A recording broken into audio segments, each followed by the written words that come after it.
Hello students, अब अपना जो नया टॉपिक आज का वो है पूर्ण आंतरिक परावर्तन, टोटल इंटरनल रिफ्लेक्शन। तो अब देखें इसमें पूर्ण आंतरिक परावर्तन में क्या होता है। इसमें आपको एक चीज समझनी है पहले से कि प्रकाश के परावर्तन में यदि आई को आप इंक्रीज कर रहे हैं तो इसके संगत आर भी क्या हो जाएगा, इंक्रीज हो जाएगा। ठीक है। और प्रकाश के अपवर्तन में आपको पता है कि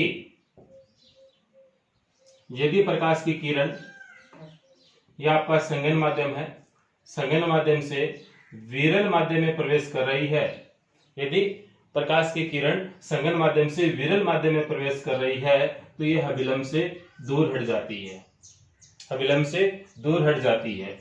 कहने का मतलब है ये जो आपका आपतन कोण आई है, ये आपतन कोण आई है, ये इस अपवर्तन कोण आर से क्या है, कम है। यानी कि अपवर्तन कोण आर क्या है, बड़ा है, बड़ा प्राप्त होगा। ठीक है। इसका मतलब ये भी हो गया फिर कि यदि हम आई को बढ़ाते हैं तो आर का मान भी क्या हो जाएगा, कुछ इंक्रीज हो जाएगा। जैसे मैंने इसमें इस वाले डायग्राम में आई का मान बढ़ा दिया, आई का मान कुछ मैंने इंक्रीज कर दिया। ठीक है। आई का मान इंक्रीज करने से आर का मान भी क्या हो जाएगा, कुछ इंक्रीज हो जाएगा। ठीक है। तो यहां से आपको एक चीज ये भी समझनी है कि जब प्रकाश किरण संघन माध्यम से विरल माध्यम में प्रवेश करती है तो अभिलंब से प्रकाश की किरण है वो दूरी बना लेती है, यानी कि दूर हट जाती है। और साथ में यह भी पता होना चाहिए आपको कि यदि आई का मान यदि हम बढ़ा रहे हैं, यदि आई का मान बढ़ा रहे हैं तो आर का मान भी क्या हो जाएगा, इंक्रीज हो जाएगा, लगातार बढ़ता रहेगा। ठीक है। और हमेशा हम इस वाली कंडीशन में आई का मान है वह छोटा होता है किससे, आर से, यानी कि आर का मान क्या होता है, बड़ा होता है, यानी कि अपवर्तन कोण हमेशा बड़ा रहता है आपतन कोण से। ठीक है। इतनी बातें आपको पता होनी चाहिए। अब देखो हम क्या कर रहे हैं, हमारे पास में कोई एक पानी से भरा हुआ पात्र है और पानी से भरे हुए पात्र में हम कोई एक ऑब्जेक्ट रखते हैं, कोई एक बिंब रख देते हैं और बिंब रखने के पश्चात उसको हम देखते हैं तो हमें किस प्रकार से दिखाई देगा।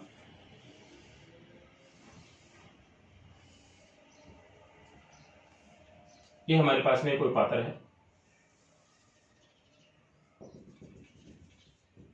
ये पानी से भरा हुआ है।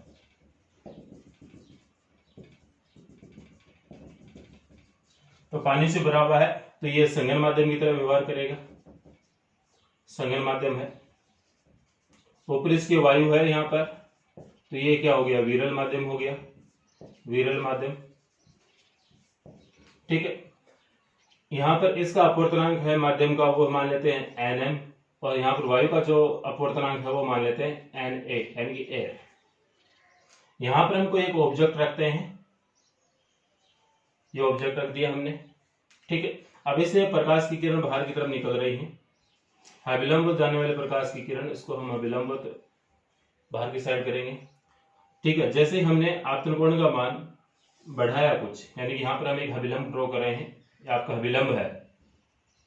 ठीक है। ये आपका आपतन कोण हम यहाँ पर हम मान लेते हैं I1 है। ठीक है। जैसे ही हमने इस एंगल पर I1 एंगल पर प्रकाश की किरण को आपतित होने दिया तो अपवर्तन कोण हमें जो प्राप्त हुआ वो हम मान लेते हैं कि R1 है। ठीक है। फिर हमने आपतन कोण को इंक्रीज किया, आपतन कोण यानी कि I1 से बढ़ाकर हमने कुछ और मान कर दिया। ठीक है। हमने पहले ये मान लिया कि 30 डिग्री, अब इसको हमने बढ़ाकर कितना किया, 45 डिग्री किया, तो आपका जो अपवर्तन कोण है आर वो भी इंक्रीज हो जाएगा। ठीक है। तो यहां पर ये आपका अभिलंब, यह आपका आपतन कोण I2, तो आपका अपवर्तन कोण भी क्या हो गया, कुछ इंक्रीज हो गया, और वो कितना हो गया, R2 हो गया। ठीक है।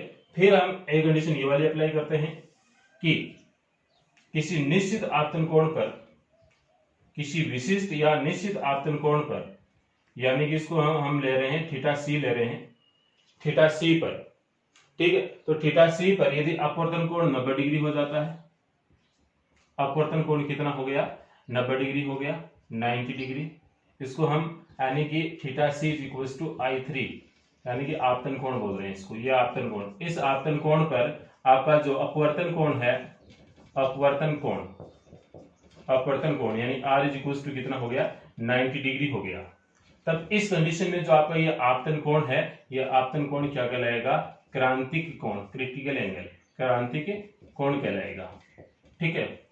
अब जैसे ही हम आपतन कोण का मान इस क्रांतिक कोण के मान से थोड़ा सा अधिक कर देंगे, यानी कि थीटा सी से इसको थोड़ा सा यदि हम इंक्रीज कर देते हैं आपतन कोण को, तो इंक्रीज करने पर क्या होगा कि आपका जो अपवर्तन कोण है वो भी 90 डिग्री से ज्यादा हो जाएगा। क्यों? क्योंकि आपतन कोण बढ़ा रहे हैं तो अपवर्तन कोण भी निश्चित रूप से बढ़ने वाला है। तो हम क्या कर रहे हैं, अब आगे वाले कंडीशन में क्या करने जा रहे हैं, हम ये करने जा रहे हैं कि हम आपतन कोण से जो आपतन कोण का मान है वो क्रांतिक कोण से थोड़ा सा बढ़ा रहे हैं, और थोड़ा सा बढ़ाने पर अपवर्तन कोण का मान भी 90 डिग्री से कुछ बढ़ जाएगा, कुछ ज्यादा हो जाएगा। तो उस वाली कंडीशन में आपकी प्रकाश की किरण वाली जो प्रकाश की किरण की अपवर्तन की जो पोजीशन है वो किस प्रकार से रहेगी उसको देखें आप। ठीक है। तो यहां पर आपने ये मान है, ये थीटा सी से कुछ इंक्रीज कर दिया आपने, इसको मैं ले रहा हूं I4। ठीक है। तब अपवर्तन कोण का मान ये तो 90 डिग्री हो गया, इतना 90 डिग्री से ज्यादा होगा तो इस प्रकार से, यानी अपवर्तन कोण का मान ये हो गया, ये वाला। ठीक है। तो इस कंडीशन में आपके जो प्रकाश किरण यहां से चली, ठीक है, और यहां से इसका पूर्ण आंतरिक परावर्तन होकर पुनः उसी माध्यम में लौट आई।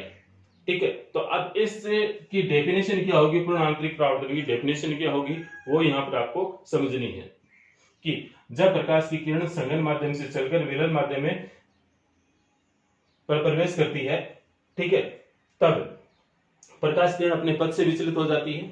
यदि हम आपतन कोण का मान क्रांतिक कोण के मान से थोड़ा सा यदि अधिक करते हैं तो प्रकाश की किरण पुनः उसी माध्यम में लौट आती है। तो ये वाली जो घटना है वो घटना ही क्या कहलाएगी, आपकी पूर्ण आंतरिक परावर्तन। तो यहाँ पर पहले तो आपको एक क्रांतिक कोण की डेफिनेशन है वो समझनी है।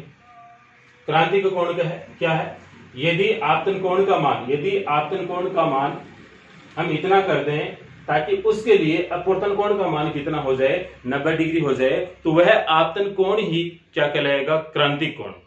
ठीक है। फिर हमें क्या करना है कि आपतन कोण का मान क्रांतिक कोण के मान से थोड़ा सा अधिक करने पर प्रकाश की किरण पुनः उसी माध्यम में लौट आती है। तो ये वाली घटना क्या कहलाएगी, पूर्ण आंतरिक परावर्तन। ठीक है। तो इस प्रकार से आपको ये एक तो एक डायग्राम बनाना पड़ेगा, और इसके बाद में जो मैंने जो बोला है वो आपको भाषा के रूप में लिखना पड़ेगा, वो आपको नोट्स पीडीएफ के रूप में मिल जाएगा। ठीक है। अब हम यहां पर एक चीज और सीख रहे हैं, क्या कि स्नेल के नियम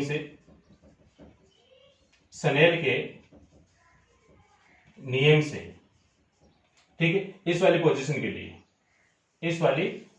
यानी क्रांतिक एंगल वाली पोजीशन के लिए स्नेल के नियम से, स्नेल का नियम क्या है, sine I upon sine R is equal to N2 upon N1 है।